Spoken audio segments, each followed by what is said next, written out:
did want to take some time to welcome you to Atlanta Fest, but also just to kind of ask you a couple of questions. We won't be long, but you know, everybody looks now at the show. Why don't we back up and say, how did it all begin with Miss Kay and Mr. Phil? I was the quarterback. And I was the cheerleader.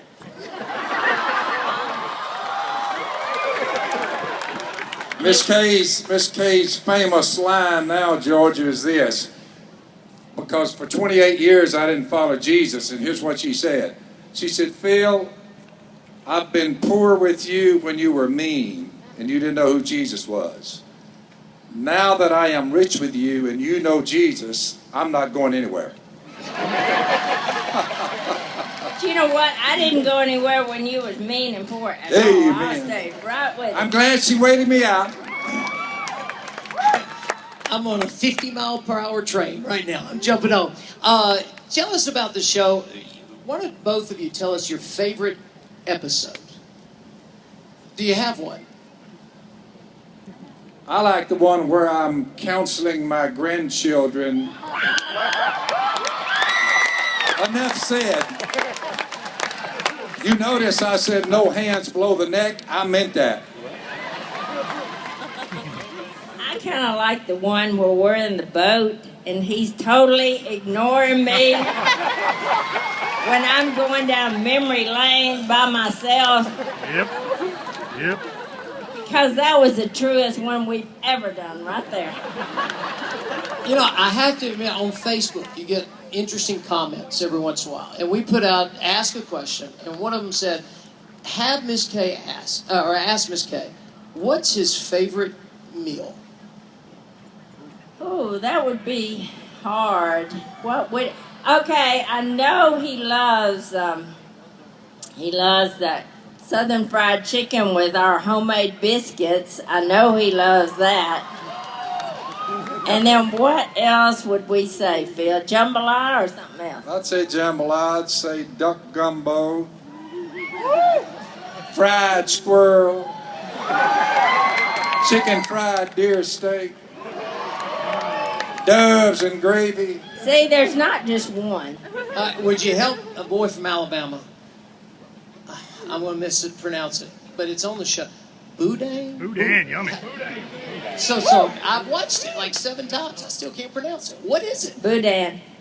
It's really what it's called is a blood sausage, but it's a sausage that's made with rice, which I want you to know, if anybody here does like me, I buy 20 pounds of rice at a time, and it lasts about a month. That's all. Wow. Okay. Now, Phil, you have your stance for Christ is so well known now across the country. But when was the time in the professional life that you were making duck calls and things were growing, and you were going around doing some?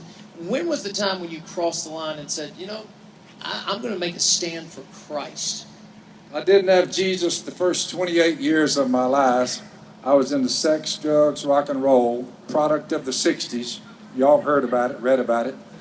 They call it the sexual revolution, but actually it was the sinful revolution. And we're still paying to this day a big price for the era of our ways. At 28, I repented and turned to God, and I embraced Jesus. So the first 28, I didn't know Jesus. The last 39, I've been running with him. Trust me, Georgia. Trust me when I tell you the last 39 have been way better.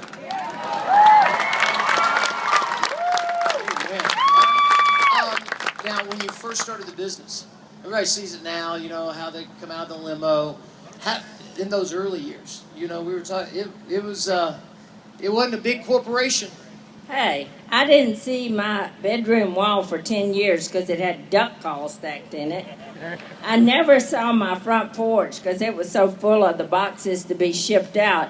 And every day when those 4 boys came home from school, they packaged duck calls every day. All of them? All of them. Mm-hmm. Our first year's sales in duck calls was $8,000. That's gross sales. And I said, Miss Kay, we are rolling. And, and what Never did I realize that it would just go to multi-millions. You never know, you know. And you know what I said? I said, we're going to starve to death. Now, it's Duck Dynasty, we've had 3 seasons, right? And we've seen Jeb, we've seen Jace, we've seen Willie. But there's also the 4th. Oh, okay. All right. This is for, they just reminded me. Everybody's asking, Uncle, give us the spill on Uncle Si. Phil, you do the one you do. If you're wondering about, is Si really that crazy? Trust me, Georgia, he's worse in real life. There's a lot of women, in fact, thousands of women, they've been contacting, sending their resumes, emails, they all want to marry Si.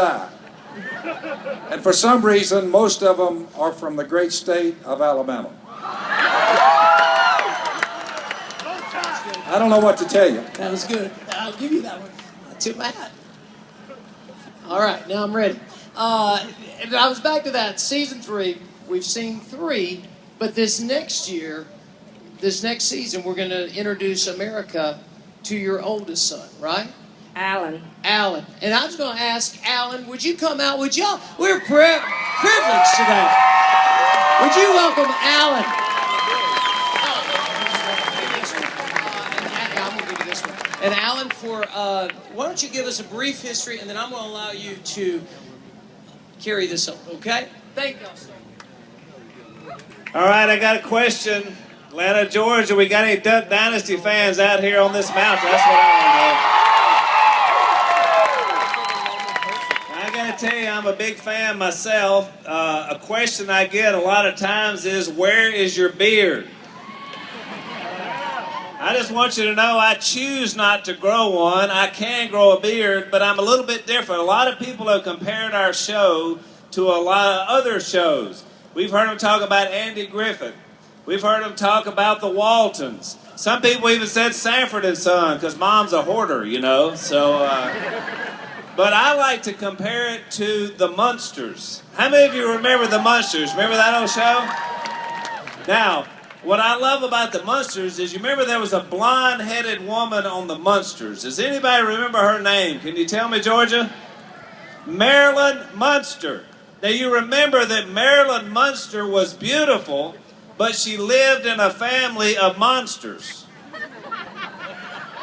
Therefore, she thought she was ugly and weird. I can totally relate to Marilyn Munster. I'm here to tell you today, Georgia, I got it. I stick out a little bit in my own family. My family is the only family in America where you can look like everybody else and be weird and abnormal. So I understand. I get it. Now, a lot of people ask me about, are you going on the show? A lot of people ask us about Uncle Si. How many of you love Uncle Si? Let me hear it if you love Uncle Si.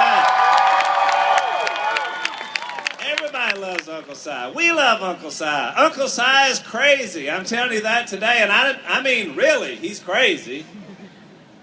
But he's also a wonderful man of God. Every Sunday and every Wednesday night when we're back home in West Monroe, you know who's there singing as loud as he can, giving praise to God Almighty? Uncle Si. He loves it. He's a good man. He's been married for 43 years. He has 2 children and 8 grandsons, and he loves them all. He's a wonderful man of the Lord, so I just want to give God praise for Uncle Si, who he really is. But he also can make you laugh. Now, my parents, of course, they're the originators of this whole phenomenon. And as Dad told you, he became a Christian at 28 years old. And out of that clarity and out of that vision that God gave him, he started with one single duck call.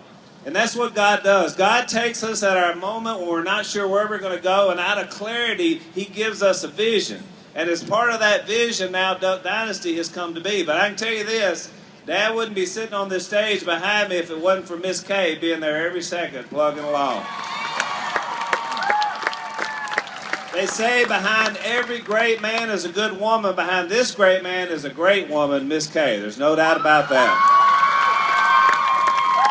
And for all the reasons that you love her on the show, we love her for the same reasons as well. She's been the glue that's held our family together. She was the one that first stepped out and made